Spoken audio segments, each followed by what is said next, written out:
Welcome welcome back to Mitra a story নিটার। আজকে আবার আমি তোমাদের সামনে চলে এসেছি রাইটিং ফ্রাইডের আর একটা এপিসোড নিয়ে। আজকের গল্পটা পুরোটা শোনো, আমার মনে হয় খুব ভালো লাগবে। এটা যদিও একটা বিদেশি গল্প, কিন্তু আমার মনে হয় যে আমাদের ইন্ডিয়াতেও এরকম প্রেত বা এরকম পেতনি, অ্যাকচুয়ালি এটা পেতনি রিলেটেড গল্প, তো এরকম পেতনি হয়তো আমাদের এখানকার কনসেপ্টেও আছে। যদিও আমার মনে পড়ছে না কনসেপ্টটা বা কোন পেতনিকে, যেমনি শাকচুন্নি হয়, মেছো ভূত হয়, এরকম অনেক রকম ভূত হয়, কার সাথে এই গল্পটা রিলেট হয় তোমরা যদি জানো তো আমাকে কমেন্ট বক্সে কিন্তু নিশ্চয়ই বলো। তো যাই হোক, আর দেরি না করে চলো প্রথমত গল্পটা স্টার্ট করি। এই গল্পটা এমন একটা মেয়ে যে ব্রন অ্যান্ড ব্রট আপ হলো ইন্ডিয়াতে, মানে সে একজন ভারতীয়, কিন্তু তার বিয়ে হয়েছে একজন মেক্সিকান পুরুষের সাথে। তো সেটা কি করে সম্ভব হয়, কেন কি মেয়েটি এখানে মানে ইন্ডিয়াতে ব্রন অ্যান্ড ব্রট আপ হওয়ার পরেও সে পড়তে সে চলে যায় ইউনাইটেড স্টেটস অফ আমেরিকা। আর ইউনাইটেড স্টেটস অফ আমেরিকা অনেকগুলো স্টেটস নিয়ে বানানো, আমরা সবাই জানি। তো ওনার সাথে একটা ছেলের পরিচয় হয়, তারপর তার সাথে বিয়ে হয়। তারা খুবই সুখী পরিবার তাদের ছিল তখন, হ্যাঁ এখনও আছে, তারা একসাথেই আছে। তো সেই ছেলেটির যে বাড়ি হলো সে হলো, তার স্টেটস হলো মেক্সিকো। তো সে একটা মেক্সিকান ভদ্রলোকের সাথে মেয়েটির বিয়ে হয়। তো মেয়েটির নামটা আমি এখান থেকে একটা নাম দিয়ে দিচ্ছি, নাম ডিসক্লোজ করার অনুমতি নেই, তাই জন্য মেয়েটার নাম আমরা দিচ্ছি ইরা, ঠিক আছে। আর ছেলেটার নাম আমরা দিয়ে দিই একটা মেক্সিকান নাম, সেটা আমাকে একটু দেখতে হবে কি নাম দেওয়া যায়, তোমরা বলো তো। ভ্লাদিমির। যাই হোক, এবার চলো গল্পটা স্টার্ট করি। তো ইরা এখান থেকে যখন ও স্টেটে পড়তে যায়, তো ওখানে একজন নাবিকের সাথে, মানে নাবিক আমরা যেখানে বলি নেভির একজন পার্সনের সাথে তার পরিচয় হয় একটা পার্টিতে গিয়ে। তারপরে খুবই ভালো বন্ধুত্ব হয় তাদের মধ্যে, আর তারপরে তারা বিবাহ বন্ধনে আবদ্ধ হয়। তো খুবই ভালো চলছিল তাদের।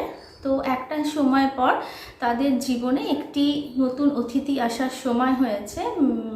তো ইরা যে আছে সে, এক মিনিট আমার একটা কল আসছে, হ্যাঁ তো একটা কল এসেছিলো তাই জন্য কেটে গেছে। তো এবার আবার কন্টিনিউ করছি আমি। তো ইরাদের মানে একটা বেবি হওয়ার আসে, তাদের ফার্স্ট বর্ন বেবি। তো খুবই খুশি তারা। তো যে ছেলেটি আছে, ছেলেটাও কিছুদিনের জন্য তার চাকরি জীবনে মানে ছুটি নেয়, কিছু বেশ অনেকগুলো নাকি ছুটি পেন্ডিং ছিল। তো ততদিনে মেয়েটিও একটা মানে ডক্টরি প্রফেশনে আছে মেয়েটা। তো সেও একটা জায়গায় প্র্যাকটিস করে, স্টেটসেরই একটা জায়গায়। তো ছেলেটা বলে যে আমাদের ফার্স্ট বেবি, তো আমি চাই যে ও আমাদের সিটিতে, মানে আমাদের মেক্সিকোতে আমার পরিবারের মধ্যে বাচ্চাটা জন্ম নিক। তো এখন মেয়েটি খুব খুশি, মেয়েটির জন্য খুশি হয় যে হ্যাঁ এতদিন ওরা এসছে, ও কোনোদিন সেরকমভাবে শ্বশুর শাশুড়িদের সাথে বা পরিবারের অন্য মানে শ্বশুরবাড়ির লোকেদের সাথে তার পরিচয় আছে, কিন্তু সেভাবে থাকা হয়নি আর কি। তো সেও খুব খুশি হয়। তো আমি বলছি সিটিটার নাম হলো প্লেয়া দেল কারমেন, মানে একটু বড় উচ্চারণ বলে আমাকে একটু লিখে রাখতে হয়েছে যেটা। প্লেয়া দেল কারমেন বলে একটা জায়গা, ওটা একটা বিচ সাইড টাউন মেক্সিকোর স্টেটের। তো ওরা ওখানে যায়। ওখানে গিয়ে ও তো প্রথমে তো জায়গাটা এতই সুন্দর, সামনে নীল সমুদ্র, তার পাশে সব ছোট মানে টাউনশিপটা একদম সমুদ্রের গায়ে আর কি। তো বিচটা খুব কাছে, তাদের পাশেই সব ছোট ছোট কটেজ টাইপের সব মানে বাড়ি। তো এক নজরে খুবই ভালো লাগে। আর ওরা তো ছুটি ফুটি নিয়ে এসেছিল, তো অনেক দিনের ছুটি, মানে ওরা এই 3-4 মাস যখন বাচ্চাটা মানে বেবিটা ওর পেটে সেই সময় গেছিলো। তো পুরো একদম বেবি হয়ে 2-3 মাস হয়ে যাওয়ার পরেই ফিরবে। আর ওখানকার লোকেরাও খুব হ্যাপি। তো এবার না একদিন রাত্রিবেলা বা ওই মেয়েটা শুয়ে আছে, তো ওদের বাড়িতে কে কে আছে বলে দিই। ও শ্বশুর শাশুড়ি আছে, ছেলেটা আছে, ছেলেটার দাদা আছে, দাদার ওয়াইফ, আর ওয়াইফ আছে, কিন্তু ওদের একটা নাকি বেবি ছিল, বেবিটা কিছুদিন আগে মারা গেছে, মানে হয়ে গেছিলো এই কত মানে 1 ইয়ার হয়নি, 9-10 মান্থসের মধ্যে ছিল, তো বেবিটা নাকি মারা গেছে। তো ওটার একটা শোক ছিল, কিন্তু ওকে দেখে সবাই খুব খুশি হয়ে গেছিলো। শুধু ওর যে বৌদিটা ছিল সে একটু চুপচাপ থাকতো, আর ওদের বাড়িতে ওর দিদির যে মানে ওই যে ছেলেটি ছিল ওর মানে হাজব্যান্ডটা, তার যে দিদি ছিল তার একটা মেয়ে থাকতো এই 4-5 বছরের। তো দিদি জামাইবাবু থাকতো না, আর ও জানতো না যে কী বলে দিদি জামাইবাবু কোথায় আছে। তো তখনও সবে সবে নতুন গেছে, তো অত জিজ্ঞাসাও করেনি। তো ও তো খুব হ্যাপি আছে, বাচ্চা বেবিটাকে নিয়েও মাঝে মাঝে সমুদ্রের ধারে যায়। হ্যাঁ, তো এবার ওই যে কিন্তু ওর শুধু মনের মধ্যে একটা থাকতো যে ওই যে দাদা আর বৌদি যে ছিল, ওই বৌদিটা কখনোই কথা বলতো না, মানে আসতো, মানে ওকে যা যা সার্ভ করার বা ওদের রিচুয়ালস যা যা ছিল ওগুলো বৌদিটা পার্টিসিপেট করতো, কিন্তু সেভাবে কোনোদিন কথাও বলতো না, কোনো উৎসাহও দেখাতো না, বরং ওর দিকে একটু মানে ওকে দেখলে পরে শুধু ওর দিকে মুখের দিকে তাকিয়ে থাকতো। মানে ওর মনে হতো যে উনি হয়তো অনেক কিছু বলতে চায় কিন্তু বলে না। তো ও আর ওইসব নিয়ে ঘাটায়নি, কদিনের জন্য এসছে, বেবিটা হয়ে যাবে, আর সবাই ওকে এতই প্যাম্পার করছিল যে ও মহা খুশি ছিল। তো হ্যাঁ, যেরকম বলছিলাম, একদিন ও রাত্রিবেলা এরকম শুয়ে আছে, তো কত হবে মানে মিডনাইট পেরিয়ে গেছে আর কি। তো ওর বাথরুম পেয়েছে, তো ও নিজের যে রুমটা ছিল, নিজের রুমটা মানে ওরা আপার স্টেয়ারে থাকতো, মানে দোতলার দিকে থাকতো, তো দোতলার দিকে নিচে একটা কাঠের সিঁড়ি ছিল, ওই সিঁড়িটা দিয়ে নেবে ওয়াশরুমে যেতে হতো। তো ও এরকমভাবে নামছে ওয়াশরুমে, আর ওর যে শ্বশুর শাশুড়ির ঘরের লাইট বন্ধ, একটা টিমটিমে হয়তো যেরকম ওর লাইট জ্বলছে, ওর যে মানে দাদা আর বৌদি ছিল তাদের ঘরে বন্ধ, তো শুধু ও দেখছে যে বাচ্চা মেয়েটা যেখানে থাকলো না ওই মেয়েটার ঘরে লাইট জ্বলছে। তো ও এরকমভাবে ওখানে যায়, তো ওর কী মনে হয় যে ও ভাবছে যে ওই মেয়েটার ঘরে আমি যাই গিয়ে একটু দেখি। তো মেয়েটার ঘরে এরকমভাবে দেখে, এরকম করে উঁকি মেরে দেখে, তো মেয়েটা এরকম পিছন ফিরে কিছু বসেছিল। তো ও ভাবলো যে কি মেয়েটা তো একটু বড়, হয়তো পড়াশোনা করছে কিছু, তো ও ভাবলো যে একটু জিজ্ঞেস করি। তো ও এরকম মানে ইংলিশে বলছে, তো ওদের ভাষা অতটা জানতো না, ওরা ইংলিশ ভালোই বলতো, তো ও এমনি ইংলিশে বলছে যে তুমি কি করছো, পড়াশোনা করছো নাকি। তো মেয়েটা কোনো সারা শব্দ দিচ্ছে না, শুধু মনে হচ্ছে এরকম দুপাশে এরকমভাবে দুলছে। তো ওর একটু আজীব লাগে, তো একবার ভাবে কি যাবো না।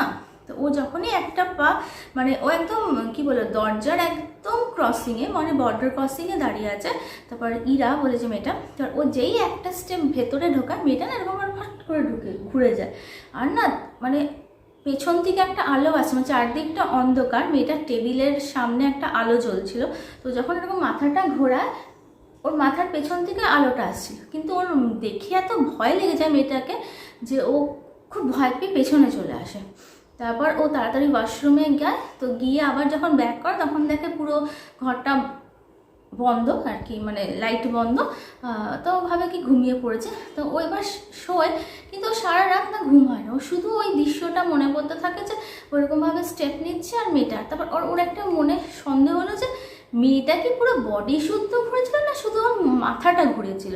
ওর না শুধু মনে হচ্ছে বডিটা ঘোরেনি, শুধু মাথাটা ঘুরেছিল। এটা মানে ও খুব ভয় পায়। পরের দিন সকালবেলা ওর বরটাকে বলে, তো ওর বরটা বেশি পাত্তা দেয় না কিছু, তো বলে না তুমি এরকম কিছু হয় না, এরকম ভয় পেয়েছে, চলো আমরা এবার কিছু এবার এবার বলো না 3-4 মাসের মধ্যে এসেছিল, তারপর প্রায় ওর 7 মাস হয়ে গেছে, 7 মাস কমপ্লিট করে ও 8 মাসে পড়েছে, মানে আর 9 মান্থে তো বেবি আসবে।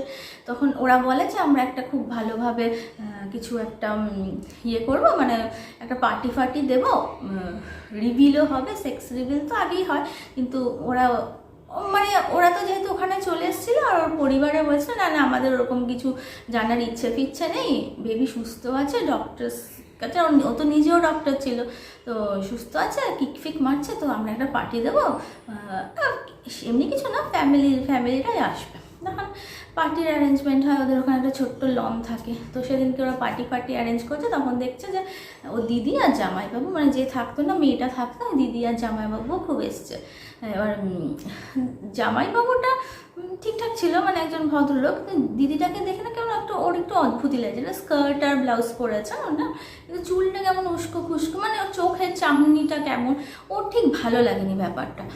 কিন্তু ও কিছু বলতেও পারছে না, নতুন বদলে কথা। আর বাঙালি বলছে, ইন্ডিয়ানদের তো কনসেপ্ট আছে, যদিও মেয়েটা বাঙালি ছিল, যাই হোক ননদ রায় বাঘিনী এরকমভাবে, তো ও সেরকমভাবে কিছু বলেনি। আর বটাই কি বলবে যে তোমার দিদিকে আমার ভাল লাগছে না, আর ওখানে একা ও, যাই হোক। তো এটা আসে, তো ও দেখলো যে ওর যে মেয়েটা ছিল, মেয়েটাকে সেভাবে আদরও করলো না, কিছু না করে ওর মেয়েটাকে একটা জিনিস, একটা এত বড় প্যাকেট টাইপের একটা জিনিস ওই মেয়েটাকে এরকমভাবে দিল। তো মেয়েটার ওপরে নিয়ে খুব খুশি হয়, ওখান থেকে চলে এলো, কিন্তু আদর ফাদর করলো না, জাস্ট দিল গিফটটা। তো বলে যে হয়তো মেয়ের জন্য কিছু গিফট এনেছে, তো ও নিয়ে চলে গেল। তো তার সেদিনকে খুব ভালোভাবেই পার্টি হয়। তো বিকেলবেলা ও মেয়েটা ও আবার কোথাও যাচ্ছিলো, তো ওরকম উঁকি মেরে দেখছে মেয়েটা ওর ঘরে বসে আছে। তখন না এখানে ও গেছে, তো গিয়ে দেখছে যে কি বলে ওই যে প্যাকেটটা খুলেছে, আর ওখানে একটা সুন্দর বেবি পুতুল, হ্যাঁ বেবি বয় পুতুল ওকে দিয়েছে, বেশ বড় সাইজের, মানে একটা বেবি যদি হয় আর এই 9-10 মান্থসের হয়। আমার কাশিটা না এখনও সেই কমেনি, আগের সেশনে বলছিলাম তোমাদের, যাই হোক খুব ডিস্টার্ব করছে। যাই হোক, তো এরকম বেশ 9-10 মান্থসের একটা বেবি যেই সাইজের হয় না, ওরকম সাইজেরই পুতুলটা। তো ও তো দেখেছে, ও দেখে একটু মানে একদম বেবি টাইপেরই দেখে, মানে মনে হচ্ছে রিয়েল বেবি। তো ও বলছে বাহ, তোমার পুতুলটা তো খুব সুন্দর। তো মেয়েটা কিছু বলে না, জাস্ট ওর দিকে তাকায়, আবার পুতুলটাকে নিয়ে মানে খেলতে শুরু করে।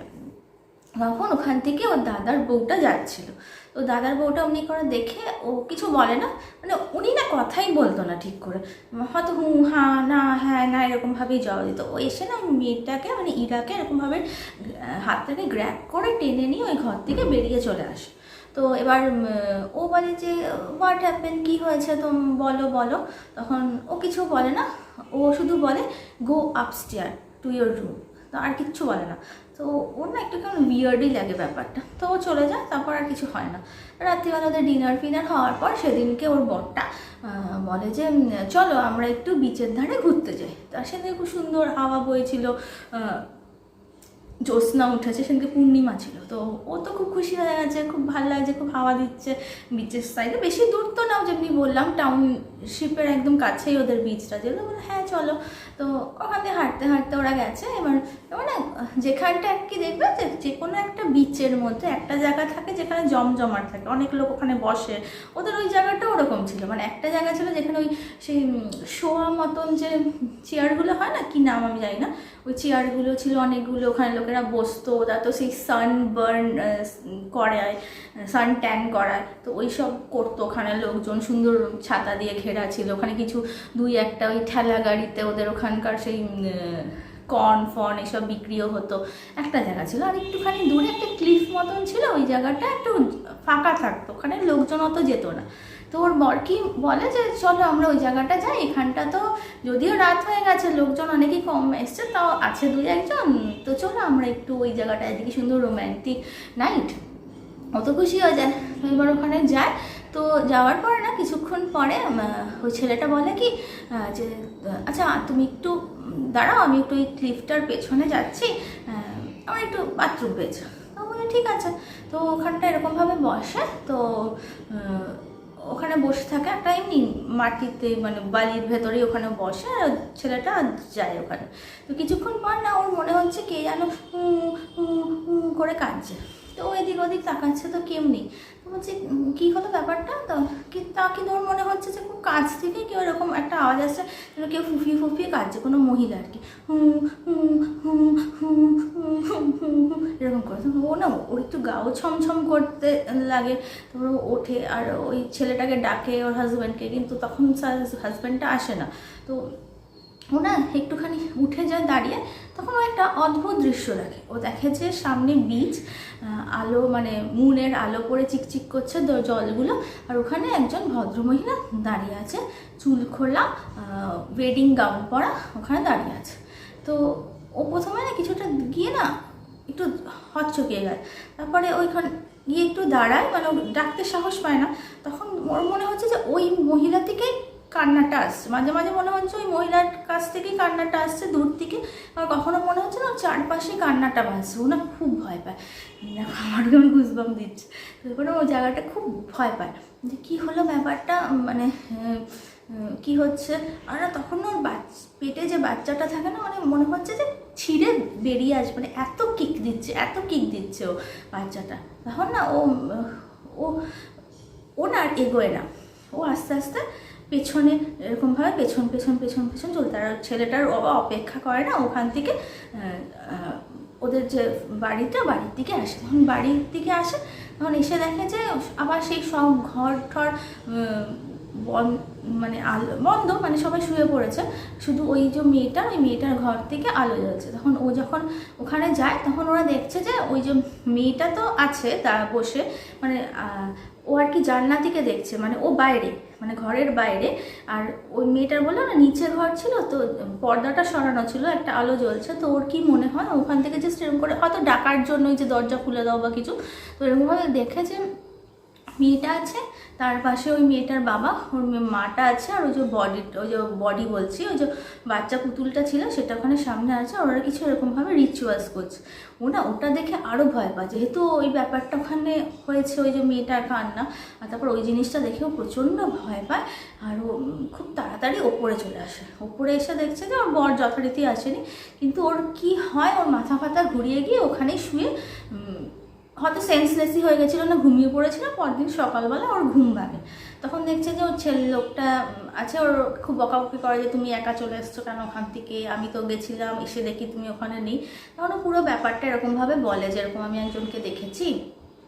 তখন ও কাজ ছিল তাই আমি চলে এসেছি, কিন্তু ও না এই নিচে যে জিনিসটা দেখেছে ওর মানে দাদা দিদি, আর দাদা বলছি জামাইবাবু দিদি আর ওই মেয়েটা করছিল, সেটা আরও বলে না ওর বরকে। তো সেদিনকেও হয়ে যায়।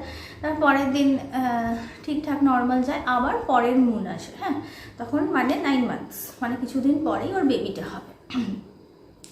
তারপর থেকে না যেই 9 মান্থস পরে, তখন না ওই যে ওর যে বৌদিটা ছিল, বৌদিটা না আর মানে উনি তো কিছু কথা বলে না, কিন্তু ওর কাজ ছাড়াও হয় না। তো একদিন এরকম খেতে বসছে ডিনারে, তো সবাই না নিজের মানে ওর একটু দেরি হয়েছিল কোনো কারণে, তো হয়তো ভালো লাগছিল না শরীরটা, ও বলে একটু পরে খাবো আমি হালকা জিনিস।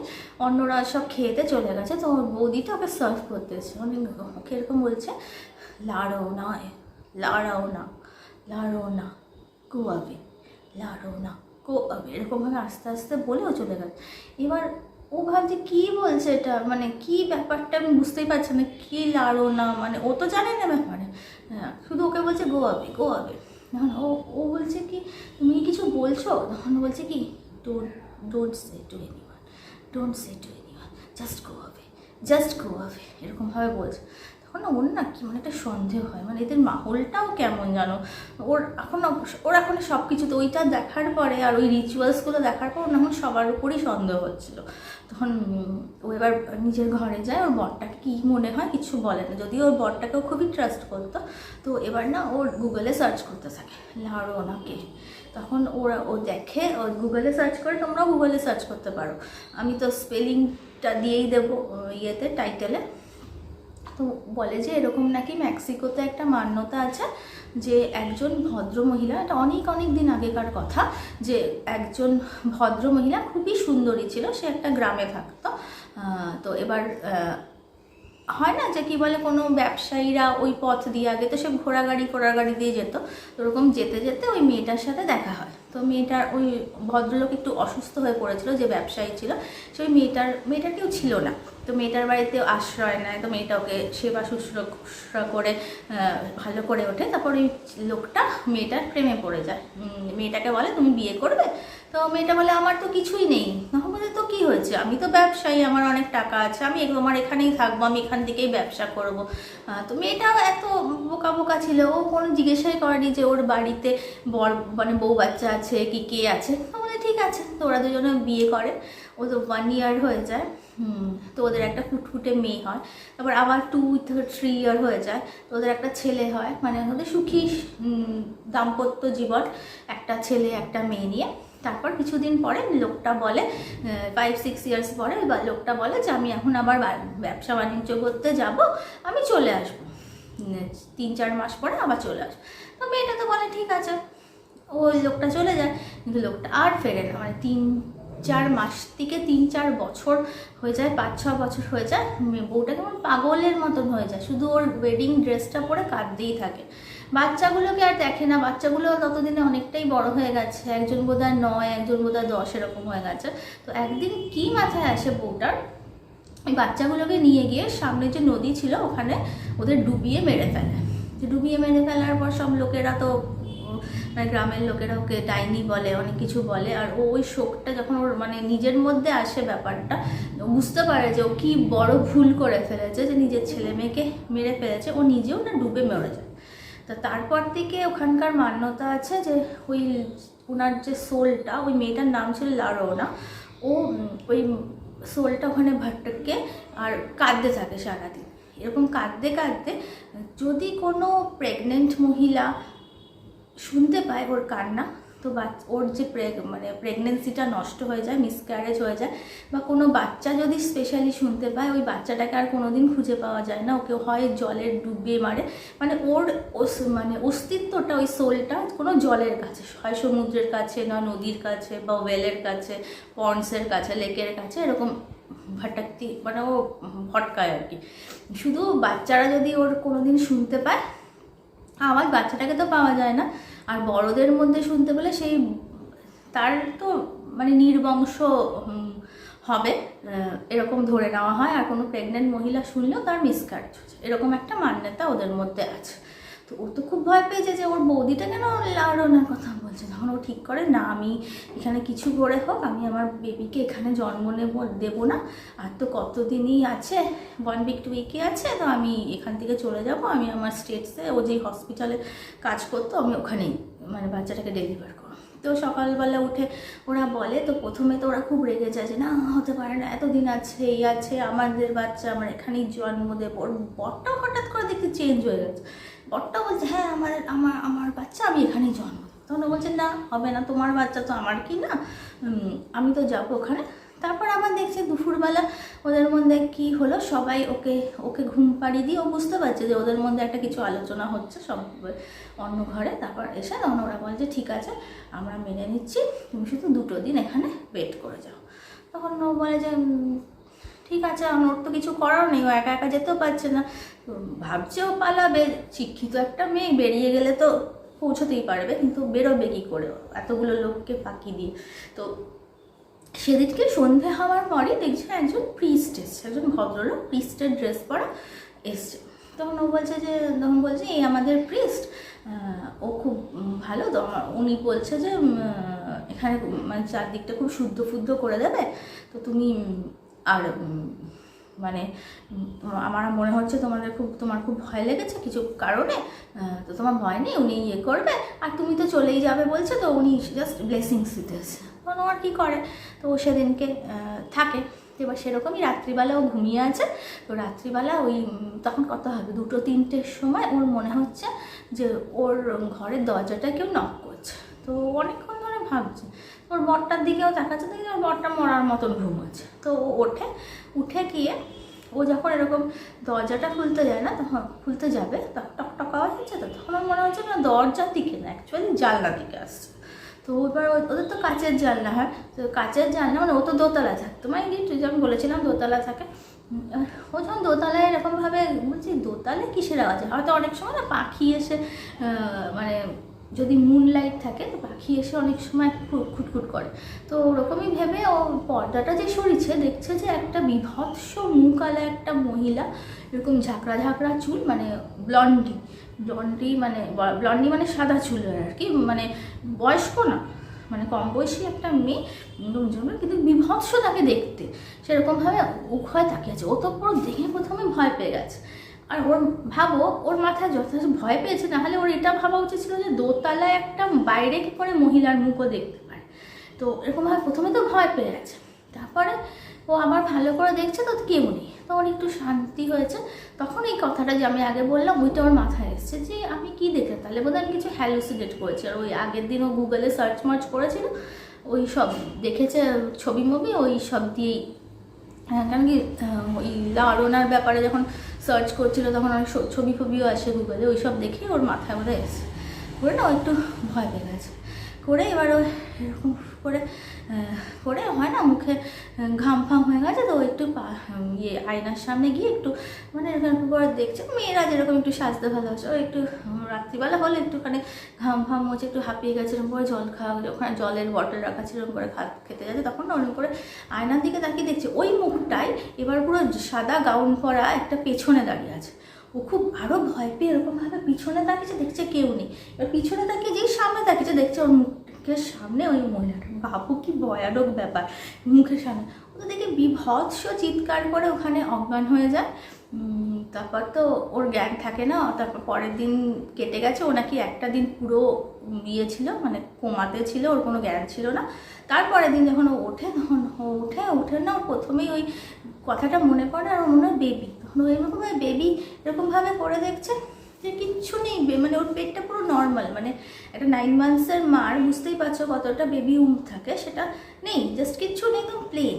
তখন আর ও যখন উঠেছে তখন দেখছে ওর জামা যেটা পরেছিল, সে আগের দিনে যেটা পরে শুয়েছিল ওটাই পরে আছে, কিন্তু অনেক ব্লাড হয়েছে, মানে ও বুঝতে পেরে যায় যে ওর মিসক্যারেজ হয়েছে। ও তো খুব কান্নাকাটি করে, আর ওখানে মানে ওদের খুব মানে কার্স করে যে কেন এরকম হয়েছে, কি হয়েছে, তোমরা কিছু করনি। আর তারপরে দেখছে যে ও তো এখানে ও নিয়ে কাঁদছে, তারপর হঠাৎ করে মনে হচ্ছে ও ছাড়াও কেউ একজন খুব মানে লোকজন হাউমাউ করে কাঁদছে। তখন ও পরে মানে ইয়ে করে দেখে যে ওর ভাবিটাই ওর কাছে বসেছিল, মানে ওই যে দাদার বউটা ওরকম করে মাথায় এরকম করে হাত বুলিয়ে দিচ্ছে। আর তারপরে ও তারপর জিজ্ঞেস করছে কে কাঁদছে, তখন বলছে যে নিচে ওরা, তখন ওই মেয়েটা বউটা সেদিনকে ও কথা বলে অ্যাকচুয়ালি, আর ও বলে যে নিচে ওই যে দিদি জামাইবাবু এসেছিলো ওরা, তারপরে তোমার বড় ওখানেই আছে, আর যে ওর বাচ্চাটা আর মানে ওদের সবাই আর কি ওর পরিবারের ওখানে নিচেই আছে, ওরা কান্নাকাটি করছে। তখন বলছে কি, তখন ও ভাবছে যে কী বলে ওর বাচ্চাটা ওরকম হয়েছে, তাই জন্য বলছে কি তখন পেটে এরকম করে হাত বোলাতে থাকে, ওরও চোখ দিয়ে টপ টপ করে জল পড়ে। তখন ওর ভাবিটা হঠাৎ বলে তুমি কি ভাবছো তোমার বাচ্চার জন্য ওরা কাঁদছে? তখন ও মুখের দিকে তাকায়, বলছে না ওরা তোমার বাচ্চা না, ওই নিজেদের বাচ্চা, মানে ওই দিদিটার ছেলের জন্য কাঁদছে। তখন ও বলছে দিদিটার ছেলের জন্য মানে? তখন বলছে কি যে আমারও যে আগের বাচ্চাটা মারা গেছে এদের জন্যই মারা গেছে, কিন্তু আমার হাতে তো কোনো প্রমাণ নেই বা কিছু, তো আমি কি বলবো পুলিশকে গিয়ে, তাই জন্য আমি কিছুই করতে পারলাম না। তোমাকে আমি বলেছিলাম এখান থেকে চলে যেতে, কিন্তু তুমি তো বুঝতে পারোনি, তাই তুমিও যাওনি, তুমিও তোমার বাচ্চাটাকে খুইয়েছো। তখন বলছে যে কি ব্যাপারটা, তখন বলছে যে আসলে এদের যে মানে প্রথম যে লাড়নার যে অ্যাটাকটা হয় সেটা তাকে ওই যে মেয়ে বউটা আছে ওই বউটা শুনেছিল, মানে ও দিদিটা শোনার পরে ওই যে দিদিটা না, সরি আমি ভুল বলছি, দিদিটা না, ওই দিদিটার যে মেয়েটা শুনেছিল। মেয়েটা শোনার পরে ওর মাকে এসে বলে যে এরকম আমি একটা মানে একজন কান্নার আওয়াজ পেয়েছি, কিন্তু কে হয়েছে আমি বুঝতে পারিনি। কিন্তু ওই মেয়েটার না তারপর খুব শরীর খারাপ হয়, তখন ওরা ওই প্রিস্টটাকে ডাকে, তো প্রিস্টটা বলে যে ওই লাড়নার ও আওয়াজ পেয়েছে, ও তো আর কদিন পরে মরে যাবে। তখন এবার ওরা খুব ভালোবাসতো মেয়েটাকে, তখন ওর ইয়েটাকে বলে যে কিন্তু আমি তো চাই না আমার মেয়ে মারা যাক। তখন বলে তাহলে তোমাকে তোমাদের পরিবারে কি তোমাদের রিলেটিভ হোক কি তোমাকে মানে 3টে বাচ্চাকে স্যাক্রিফাইস করতে হবে, তখন তাহলে ওই মেয়েটা বেঁচে যাবে। তখন বলছে কি এরকম কি করে করবো, বলে হ্যাঁ। তখন ওই প্রিস্টটা নাকি ওই তখন ওর মাটা তখন ওর সন্তান সম্ভাবনা ছিল, তখন ওরকমভাবে দেখায় যে তোমার তো বেবি আসছে। তখন ওর মাটা তখন মানে দিদিটা তখন খুব রেগে যায় যে না আমি আমার বেবিকে দেবো না। বলতে কী হয়েছে, তাই তুমি একে বাঁচাতে পারবে না, তোমাদের একজনকে তো খোয়াতে হবে। তখন ও বলে কি ঠিক আছে, একে তো আমি এত বড় করেছি, ও তো সবে আসবে, তো ঠিক আছে ওর দুঃখ হলেও মানে আমি এই ছেলেটাকে মানে যে বেবিটা আসছে ছেলে বা মেয়ে যেই হোক তাকে আমি স্যাক্রিফাইস করবো। তারপর ওই প্রিস্টটা কি মন্ত্রফন্ত্র করে কিছু একটা করে, তারপর ওই বেবিটা তখন জন্মে যায়, কিন্তু ওই 8-9 মাস পরে ওই যখন বেবিটা যে হিসেবে এসেছিলো তখন বেবিটা মারা যায়। মানে ওরকমই আচানক কোথায় ওরা নাকি ঘুরতে যাচ্ছিল, বেবিটা হঠাৎ করে নাকি কোল থেকে কোনো একটা জলাশয়ের মধ্যে পড়ে যায়, মানে অদ্ভুতভাবে পড়ে যায়, মানে কোনো মানে খুব টাইট করে ওরা নিয়ে যাচ্ছিলো কোথাও একটা, কিন্তু পড়ে যায়। তখন ওই পিসটাকে পরে আবার ডাকা হয়, তখন বলে ওই আরও না একে নিয়ে গেছে, ফার্স্ট স্যাক্রিফাইস ও মানে গ্রহণ করেছে। আরও দুটো বেবি তখন, এবার ওই ছেলেটা মানে ওর বরটার কেউ ছিল না, মানে রিলেটিভস কেউ ছিল না, তো বলে যে আমাদের তো আর কোনো রিলেটিভস নেই, মানে ব্লাড লাইনে কেউ নেই, তাহলে কী হয়েছে, তো তোমার বাপের বাড়ির দিকে দেখো। তারপরে বাপের বাড়ির এই বউটার বাচ্চা হয়, ওই বিয়েটাও নাকি মানে বলছে যে এমনভাবে পজেস করে নিয়েছে ওই যে ওর হাজব্যান্ডগুলোকে বা ওদের বাড়ির অন্য লোকগুলোকে, সেটা ওই প্রিস্টটা কিছু করেছে না লারোনা নিজেই প্রজেস করে সেটা বলা যায় না, কিন্তু সবাই নাকি ওতে মানে সায়। তো কিন্তু মারা কি আর সায় হয়, ওই বউটা বলছে মানে আমাকেও অনেক কিছু আমার মনে হতো যে কি একজন ঘুরছে, মানে আমার পুরো প্রেগনেন্সিতে আমার মনে হতো যে আমার পিছন পিছন কেউ ঘুরছে এ হচ্ছে, কিন্তু আমি কোনোদিন মানে ও জিসাস ক্রাইস্টকে খুব মানতো, আমি ক্রাইস্টকে খুব মেনে চলেছি, আমি করে বাচ্চাটাকে তো জন্ম দিয়েছিলাম, কিন্তু একদিন হঠাৎ করে আমি ঘুম থেকে উঠে দেখি নেই, আর তো খোঁজ এই সমুদ্রের ধারে ওই ক্লিফটা যেখানে দেখলে ওই ক্লিফটার সামনে আমার বাচ্চাটা পড়েছিল, বাচ্চাটা মানে মৃত অবস্থায় পড়েছিল। তো আমি তো বুঝতেই পেরেছিলাম এরা কিছু করেছে, কিন্তু এদের বলার পর সবাই বললো যে না আমরা কিছু জানি না এই ব্যাপারে, সবাই এরকম বললো। আর আমার মনে হয় যে তোমাকেও এরা এরকমভাবেই নিয়ে এসছে যাতে তোমার মানে বাচ্চাটাও স্যাক্রিফাইস করা যায়। তখন তো খুব রেগে যায়, তো ও গিয়ে তো খুব চেঁচামেচি করে নিচে। তখন ওর হাজব্যান্ডটা আছে, ওর হাজব্যান্ডটা তখন বলে যে হ্যাঁ মাফ করে দাও আমায়, যে মানে আমি মানে এটা করতে চাইনি, কিন্তু আমার দিদিকে আমি খুব ভালোবাসতাম, আর এই করে তো আমি ঠিক করেছিলাম পরে যে আমার বেবিটা যদি হয় বা তাহলে আমি তো এখান থেকে নিয়ে চলেই যাব ওকে তাড়াতাড়ি করে, আর যদি মানে কী বলে তুমি যখন বললে যে কী বলে তুমি চলে যাবে, তখন আমি অ্যাকচুয়ালি আমি মনে মনে খুব খুশি হয়েছিলাম। তো এবার ওর তো কিছু করার নেই, অনেক চেঁচামেচি করে বলে পুলিশে যাবো এই যাবো, কিন্তু পুলিশকে গিয়ে কি বলবে, কে এর সত্যতা বিচার করবে, তাই না? তারপর ওই বরটার সাথে তারপর কিছু তারপর ও ওখানে কান্নাকাটি করে ওখানে আর থাকেনি, আর পরদিনই ওখান থেকে বেরিয়ে এসছে, আর ও সেভাবে ওখানে যোগাযোগও রাখেনি। কিন্তু এখানে আসার পর ওর বরটা খুবই শুধরে টাইপের গেছে, অ্যাকচুয়ালি ওর বরটা তো কোনোদিন ওকে খারাপ ব্যবহার কিছু করেনি, আবার এখানে আসার পরে ও বলে যে আমার খুব ভুল হয়ে গেছে, আমি আর কোনোদিন এরকম করবো না, তুমি যদি চাও আমাকে ডিভোর্স করতে পারো, কিন্তু অ্যাকচুয়ালি মানে আমি ভেরি সরি। তো ও ওর ফ্রেন্ডদের সাথে অনেক কথাবার্তা বলে, তো ফ্রেন্ডরা বলে যে ছেলেটার রেকর্ড কিন্তু খারাপ না, ওর অফিসেও অনেক খোঁজ নেয়, আজকালকার মেয়ে বুঝতেই পারছো অনেকটাই চালাক চতুর, তো ওখানে খোঁজ খবর না যে এমনিতে রেকর্ড ভালো। তো এমনি মিউচুয়াল সেপারেশনে এখন আছে, কিন্তু কিছুদিন পরে ওর মনে হয় যে একটা চান্স, কী জানি ওর কী মনে হয়েছে, তো এখন যেটা আপডেট হলো ও আর একটা মানে চান্স ওর বরকে দিতে চায়। ওরা পুরোই কাট করে নিয়েছে ওখানকার লোকেদের সাথে সব সম্পর্ক, তো ওরা এখন এখানেই থাকে। কিছুদিন পরে আমার ওর একটা বেবি হয়েছে, একটা বেবি গার্ল হয়েছে, কিন্তু এই বেবি গার্লটাকে ও মানে এখানেই ওরা মানুষ করছে, আর ছেলেটাও মানে ও দেখেনি যে ওদের সাথে আর কোনো সম্পর্ক রেখেছে। মেয়েটা এখন বেশ বড় হয়ে গেছে, মেয়েটাকে ওদিকে কোনোদিন নিয়ে যাওয়ারও চেষ্টা করেনি, বা তারাও এদিকে কোনোদিন আসেনি। আর ভাবিটার কি হয়েছে ও জানে না, ওর এখনও মাঝে মাঝে মনে হয় যে ভাবিটার কি হলো কি জানি, আর কোনো খোঁজ খবর আর কি রাখা হয়নি। তো ওরা এখন এখানে সেপারেটই আছে, ভালো আছে, তাও ও অনেকেই মানে সাবধানী, বরকে মাফ করে দিয়ে ওর সাথে তো আছে, হয়তো প্রেম ভালোবাসার জন্যই রয়ে গেছে, কিন্তু ওর মেয়েটাকে যেহেতু খুবই ভালোবাসে তো অনেক প্রোটেক্টিভ, আর তো চাকরি বাকরি করছে। তো এই হলো আজকের গল্প, লারোনার গল্প, মানে বিদেশি ভূতের একটা গল্প তোমাদের শোনালাম। কেমন লাগলো বলো, আর এরকম কনসেপ্টের গল্প বা কনসেপ্ট যদি ইন্ডিয়াতেও থেকে থাকে আমায় নিশ্চয়ই প্লিজ কমেন্ট করে বলো যে কার সাথে এই ভূতের মিল আছে আমাদের ইন্ডিয়ানদের সাথে, ইন্ডিয়ান ভূতের সাথে। তো চলো, আজকে ভালো লাগলে লাইক তো অবশ্যই করে দিও, শেয়ার করে দিও, আর যদি আমার এই চ্যানেলটাকে ভালো লাগছে তাহলে একটা সাবস্ক্রাইব বাটনটাকে ক্লিক করে বেল নোটিফিকেশন অন করে দিও। আমি আরও সুন্দর সুন্দর শুধু ভূতের গল্প না, আরও অনেক রকম গল্প আমি আপলোড করব। একটু অসুবিধায় আছি, মানে সুবিধে মতন আমি আপলোড করব, আশা করব তোমাদের ভালো লাগবে। তো চলো আজকের গল্পটা কেমন লাগলো আমায় কিন্তু নিশ্চয়ই জানিও।